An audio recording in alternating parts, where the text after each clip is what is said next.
And how did you find it? I mean, you kind of just been roaming around the countryside. Well, I have a place quite near here, and so it all happened the weekend my mother had just passed, and I brought her ashes up here. This is relevant to the story, and because we always felt that Mum found this place for us, because we were looking for a place for Greg. He fell in love with the area and said, well, maybe I'd get a place up here. I said, why don't we drive around and you can go knock on doors and see if people want to sell.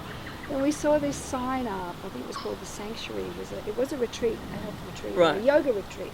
Everything was pink. All the little cabins were pink and really run down. And we fell in love with it. But we left and we didn't, we just thought it was a beautiful property. Well, that night, I was making coffee the next morning and I said to Greg, I had a dream about that place we saw yesterday. And we bought it and we turned it into a place for our friends and we called it Gaia. He said, that's really weird. I dreamt about it too, but I don't like the name Gaia. We called it Bella Vista. I said, well, I don't like Bella Vista. So it started off like this joke between us.